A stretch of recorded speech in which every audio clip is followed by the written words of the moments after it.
Hello, everyone. I'm Tim Healy. I'm the principal of Colgan High School. I have with me Claire Hanville, the director of school counseling.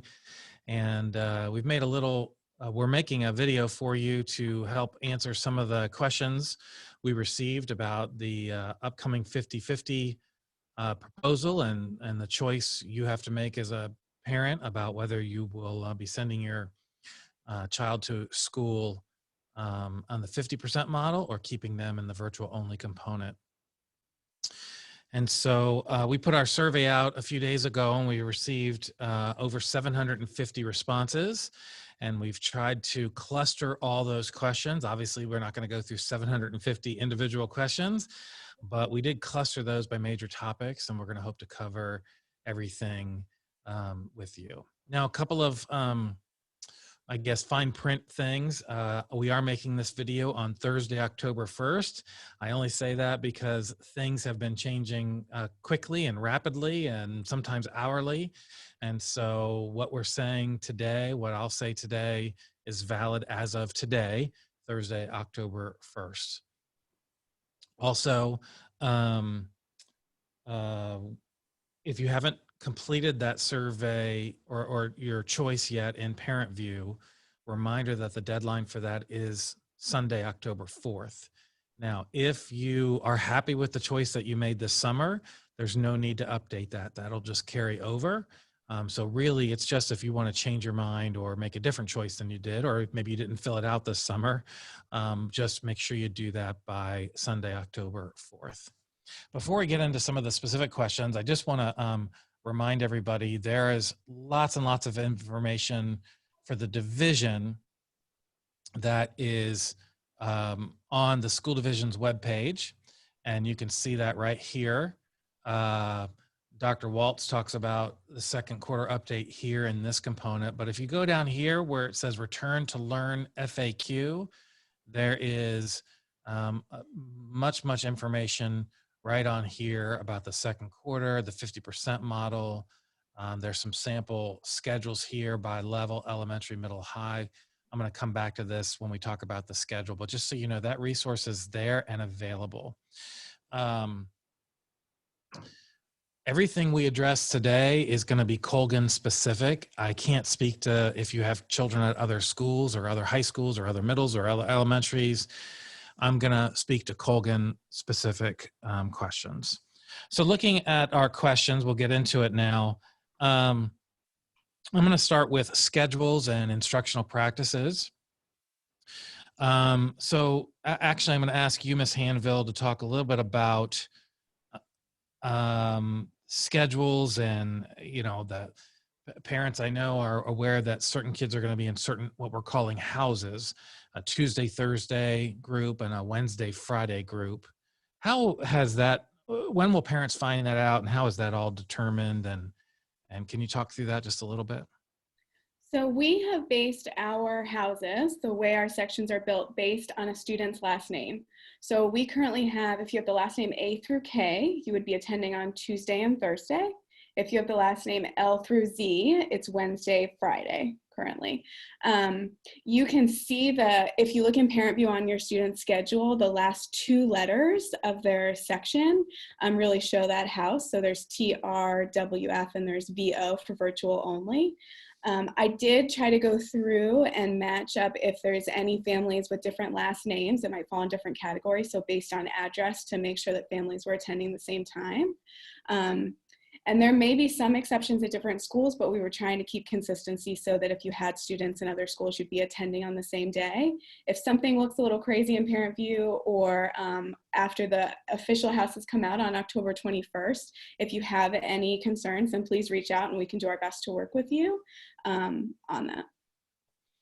Thank you. And just to say, it's going to be very difficult to make lots of changes with those houses because we are under strict guidelines, obviously, of the amount of students that can be in classrooms, and I'm going to get into that in a little bit more detail, but it's going to be really hard to make a lot of changes with that. However, we are definitely trying to keep siblings going on the same day and all of that, and I think for the most part, we have that in a good spot.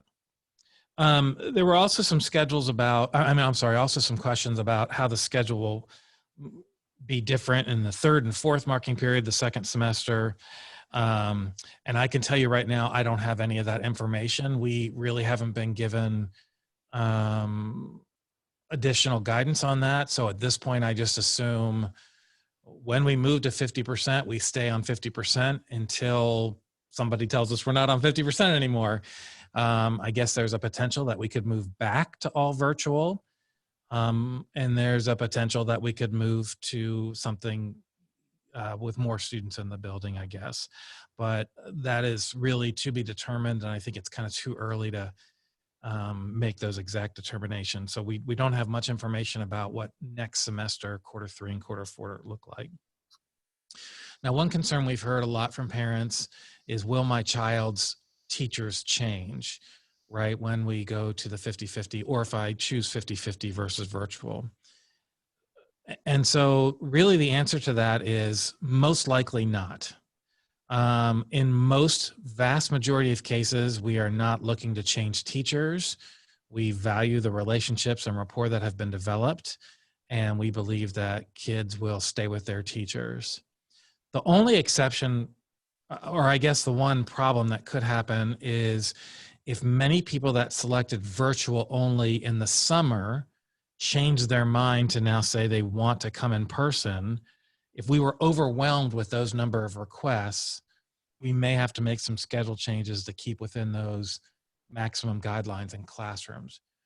From what I'm hearing, I don't anticipate that to be a problem. And certainly our early returns of people filling out their requests doesn't indicate we're going to have many people doing that. So I can't promise 100% that that your child's schedule wouldn't change slightly, but most likely it will not. Now, one exception to this rule is, even when we're in person, when we start the school year, sometimes classes end up being more crowded than we anticipated. And sometimes we'll add sections. So for example, if all our biology classes are 32, 33 kids, that justifies us adding another section into the schedule, and we have to make some schedule changes with that. So we're monitoring class sizes at the same time. That, again, that's a process we do whether we're in a virtual world, 50% world, or back to normal world. So that could happen as well. But more than likely, in most vast cases, your child's schedule will not change. Now, I want to transition a little bit to the schedule itself and instructional practices. A lot of questions on that.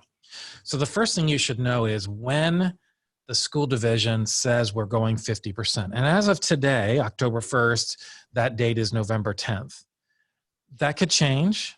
I think many things are being considered, including maybe a phased-in approach or an all-in approach. So I'm not the decision maker in that case, right? As the principal, I am going to get our school ready for whatever the decision is, and we'll be ready either way. But when that decision is made that high schools are going to the 50% model, everybody's schedule will change. And what I mean by that, I don't mean your individual classes, but I mean the time frame.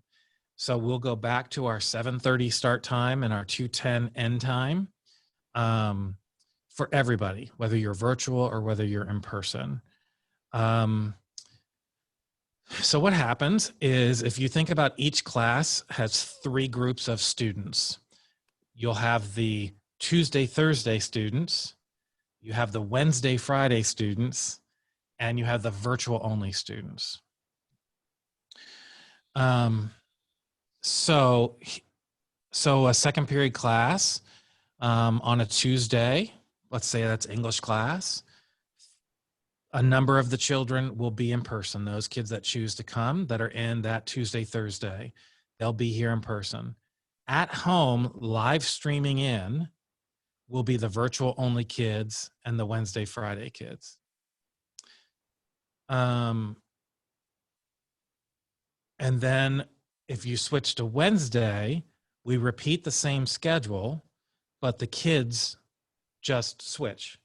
So the in-person kids are now at home, and the kids that were at home are now in school. The virtual only kids are still at home, and the people at home are live streaming in. So it's two straight days of second period, two different lessons, two different instructional strategies going on, assignments, projects, class time, lecture, et cetera, et cetera. But it happens 2 days in a row. And then the Thursday and Friday become what we call at high school our odd days, where it's third, 5, and 7. Now, the exception to that is first period, of course, happens every day, right? And so that's going to happen as we go forward. So I'm going to share this again of what the school division is saying, right, with the sample schedule. So here's high school. So first period is every day. And then this is the odd even rotation.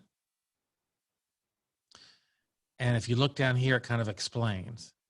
So if I'm on house A, which again, Ms. Hanville, that was what alphabet right now? Last name's A through K. So if you're A through K and you chose the 50% model, you're in house A. You would be in person for 1, 2, 4, 6 on Tuesday. You would stay at home on Wednesday, attending these classes live streamed in virtually. Thursday, you would come to school and go to 1, 3, 5, 7 periods. Friday, you would stay at home and live stream in 1, 3, 5, 7. If your last name is L through Z and you choose the virtual model, you do basically the opposite, right? I'm sorry, I said virtual model. I meant the 50% model. So if you're L through Z, you're in house B if you chose the 50% model. So on Tuesday, you would attend virtually these classes, live stream in. You would come in person on Wednesday and go to 1, 2, 4, 6. On Thursday, you would stay at home and attend virtually 1, 3, 5, 7. And on Friday, you would come to school and attend 1, 3, 5, 7. Virtual only students would be almost in a third house, if you will, and they would just live stream in on all 4 of these days, going to their 1, 2, 4, 6 classes on Tuesday, Wednesday, and their 1, 3, 5, 7 classes Thursday, Friday. Now, Mondays will remain a asynchronous day where students stay home. That's used for work, homework, virtual office hours, student support with counseling, teacher planning, and professional development. Mrs. Hanville, anything I didn't explain clearly there?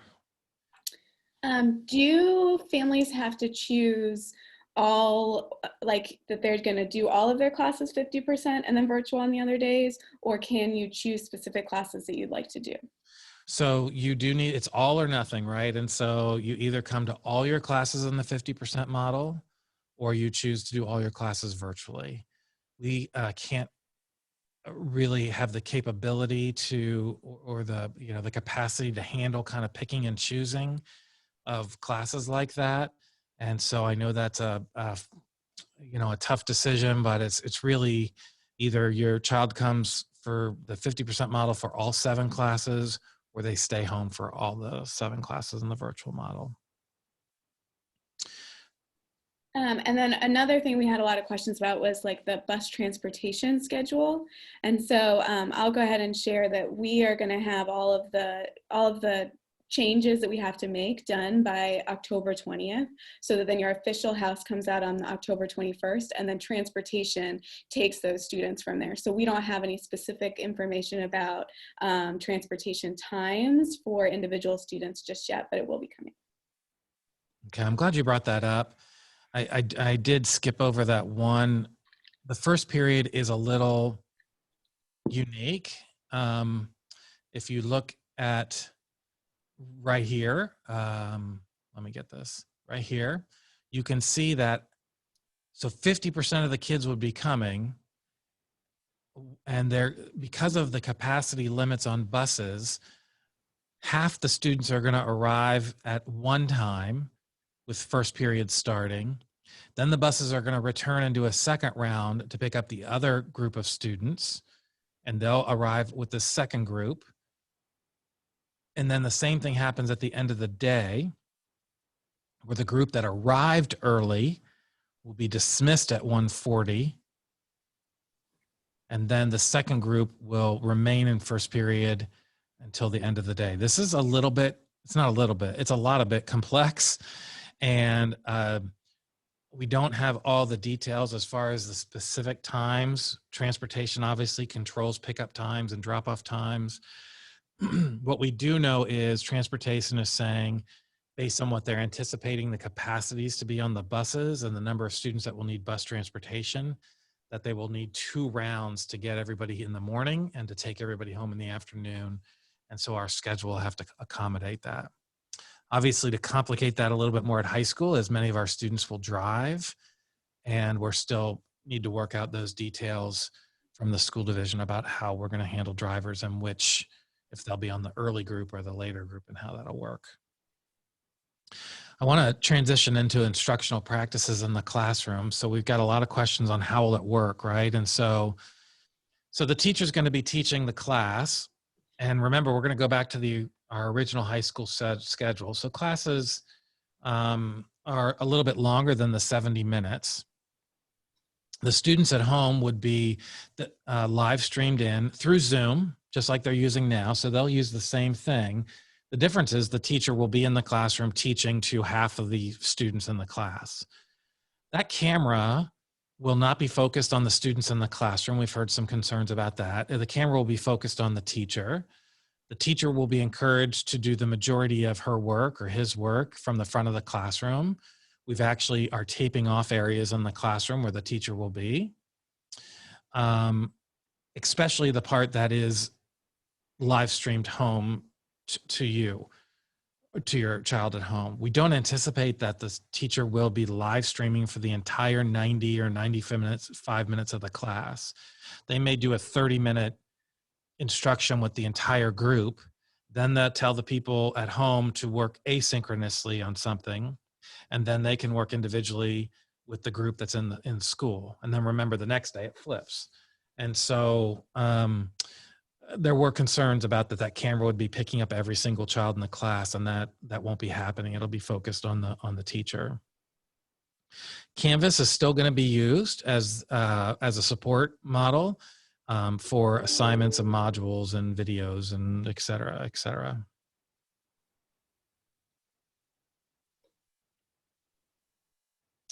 Okay, I'm just looking through the questions here. I want to, Ms. Hanville, anything you think I missed on there? I don't think so. Okay. We're going to talk a little bit about safety protocols now. We got a lot of questions on that. So first of all, I'll let you know we are setting up all our hallways to be one-way hallways. So when kids are transitioning at class or lunchtime, everybody will be moving in the same direction. That includes stairwells. That will take some getting used to. Kids are not used to that. As we get closer to the date, we plan to do some more videos of actually walking around the building and showing the students the one-way hallways, and they may have to come up with new routes than previous years on how to get from class A to class B. We have one hallway that we can't make a one-way hallway because there's no way to get back from the end of it. And so we are making a 3-foot buffer down the middle of that hallway. And so it'll be like a road, basically, where traffic will be on the right going this direction, and traffic on the other side will be coming this way, with a 3-foot buffer down the whole way of that one hallway. We have to make 2-way. Every classroom in our school, again, I'm speaking to Colgan specifically. Our school has fairly good sized classrooms. We are confident, as we've begun setting up all the classes in our school already. We haven't finished that, but we're in the middle of it. Every student share will be 6 feet apart. And the teacher area, again, as I said, we're taping off an area that will be the teacher zone, and that is 6 feet from the students as well. It doesn't mean that teachers won't ever come out of there and work around the room. Remember, the CDC guidance and kind of the universal guidance is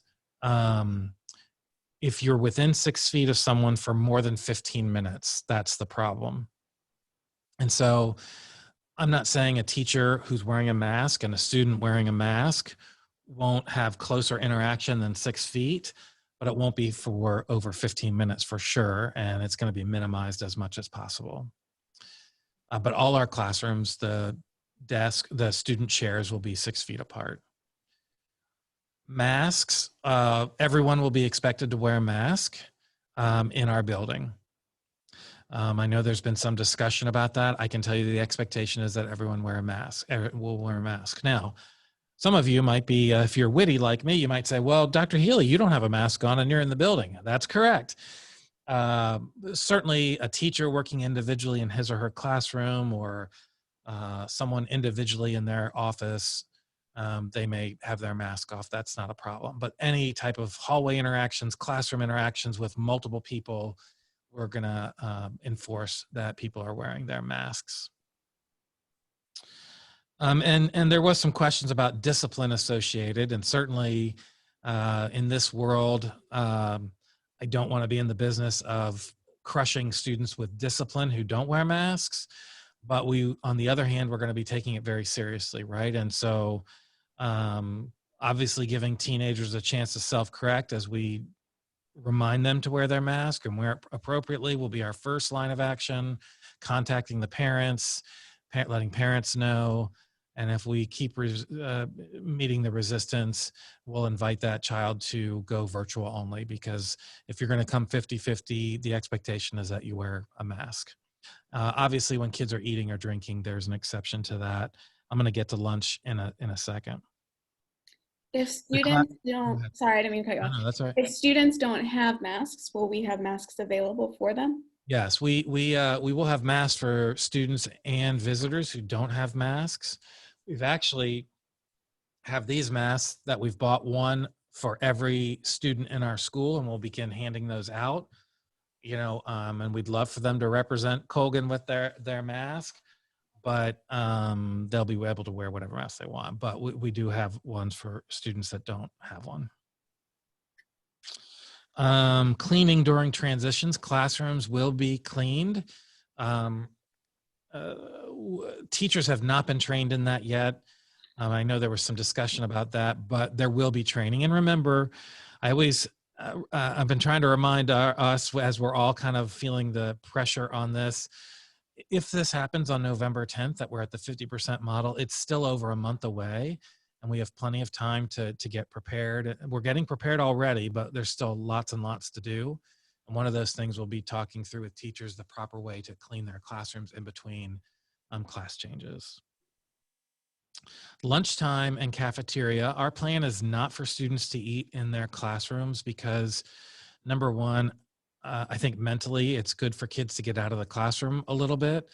It's good for teachers who need a break than to have to teach all day and supervise students at lunch. And so we are going to set up our cafeterias where students will be socially distanced apart. Obviously, our cafeterias will look a lot different than they do now. But we're going to be probably doing rolling lunch shifts. We're going to use other spaces for kids. We're going to have tables and chairs set up where kids can sit. Again, they will not, the big adjustment for kids is it won't be the usual free reign that they get at Colgan High School at lunch. It's going to be a little bit more, not a little bit, it's going to be a lot more restrictive where they sit, who they can sit with. And again, they won't be sitting right next to each other. They'll be distanced apart. That all has to be much more structured. But we will allow students on nice days to eat outside because we think that's obviously better. As we go into winter, though, I'm not sure, what the weather holds, but that would be an option as well. But to make it work where they don't have to feel restricted in their classrooms eating, it's going to be much more structured in the cafeteria. We do have procedures in place for students that may get ill or test positive for COVID. The nurse, we actually have a small team that's working directly with the health folks at central office. The nurse has very strict protocols. We've set up an isolation room. for students and some very strict guidelines that we're going to follow. These are guidelines that the Prince William Health District, Virginia Department of Health have put out that we will be following very strictly with that, including contact tracing. If we do have a student test positive or a teacher test positive or a faculty member test positive, very strict protocols that we'll be following as far as contacting the appropriate peoples, quarantining people that need to be quarantined, et cetera, et cetera. We'll be following all of that. Ms. Hanville, anything that I missed in that section?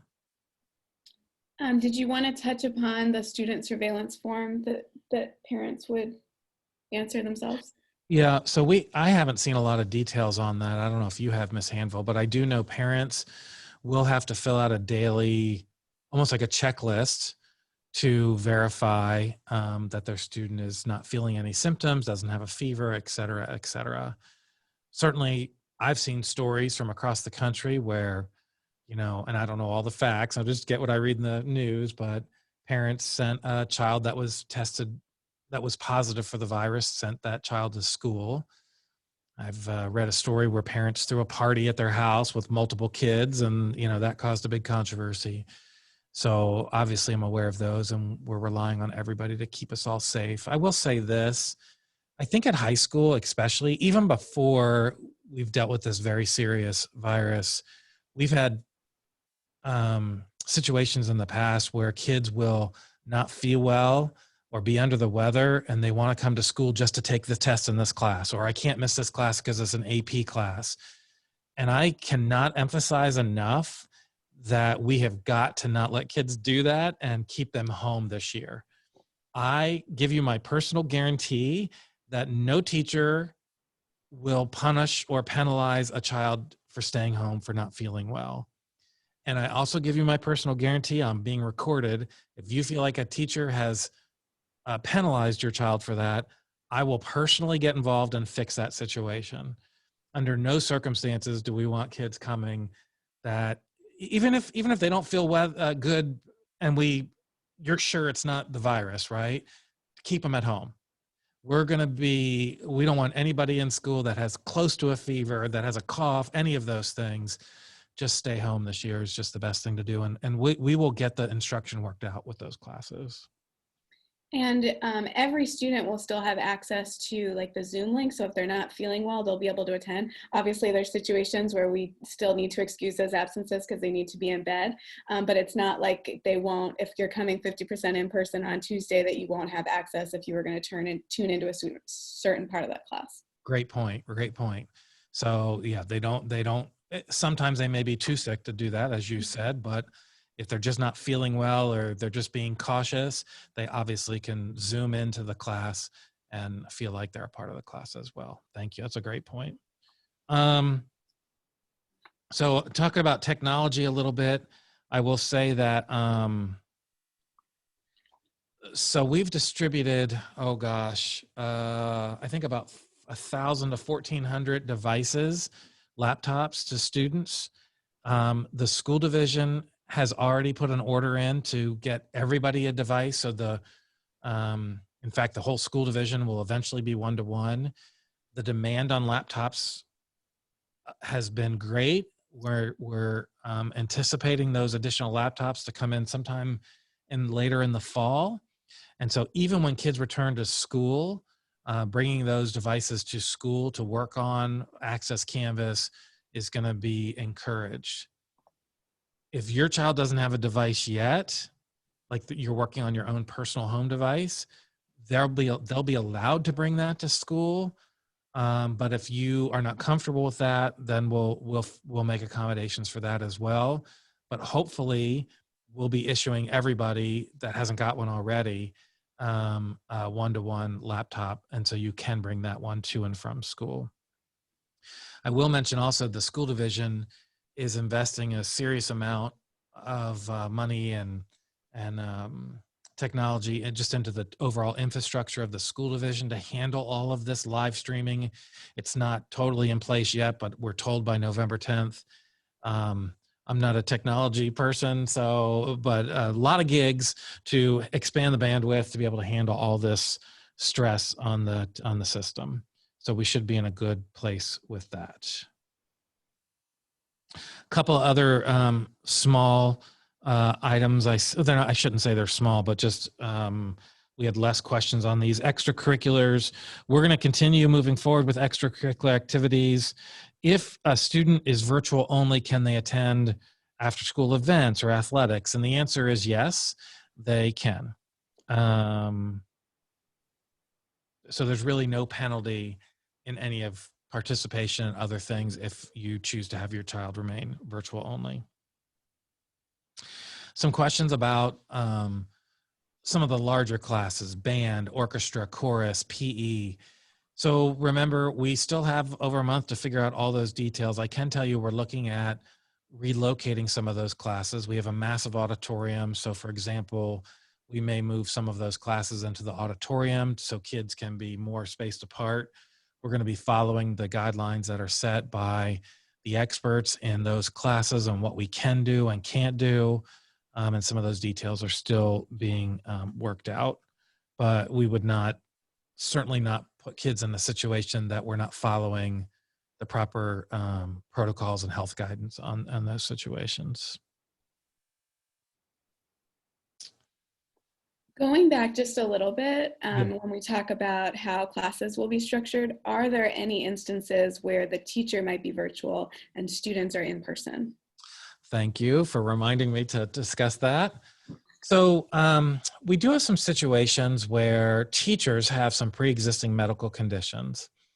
And just for your knowledge, the way that process works is they have to file paperwork. They have to work through our human resources to get that approved for accommodations based on those pre-existing medical conditions.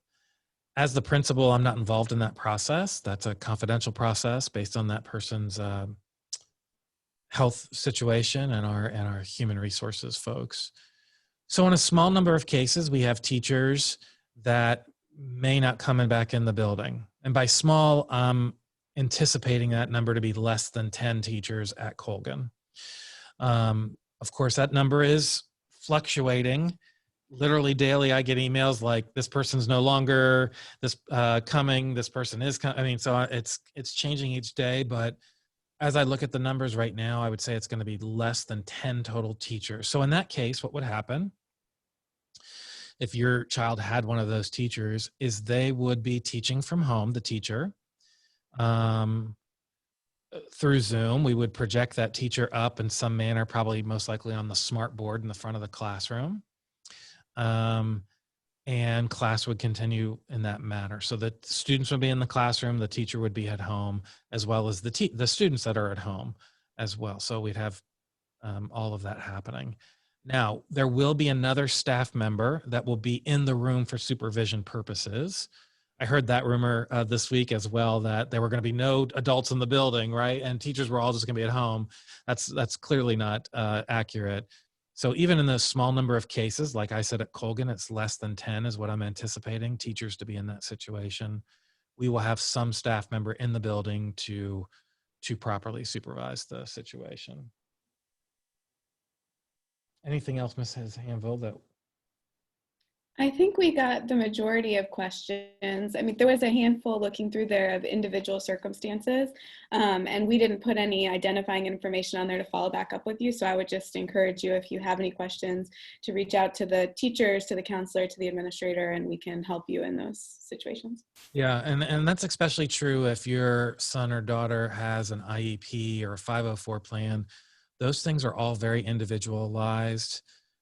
We are expected to continue with the accommodations as written in those documents, but the best course of action is to work with the administrator over the 504 or the case manager in special education to ensure we are giving those appropriate accommodations where we need to do that. So the plan is to continue forward with that. So I think, as we get ready to wrap up, there should not be massive schedule changes. That was like the number one thing I think people were panicking over. There's really no punishment, or for whichever decision you make, you've got to make the decision that's best for your family, your comfort level. And, we know people are all over the spectrum as far as their beliefs and the proper way to handle this. And we're trying to please everybody, and keep everybody happy, and keep our, number one, keep our kids safe, keep our faculty safe. And then number two, deliver instruction so we can keep on track with your students and preparing them for life.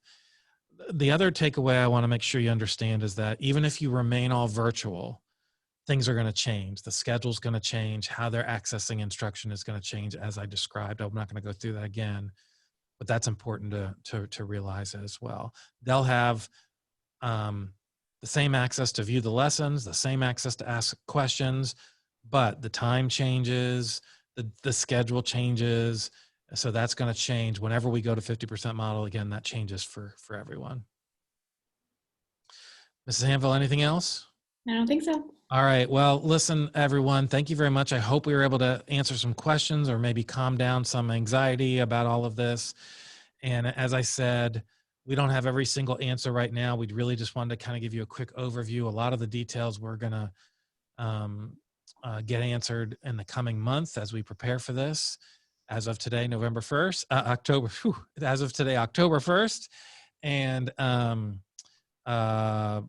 we will keep you informed and do some follow-up information videos and such as we get closer to the date of implementation. So thank you all very much. Have a good afternoon and a good weekend.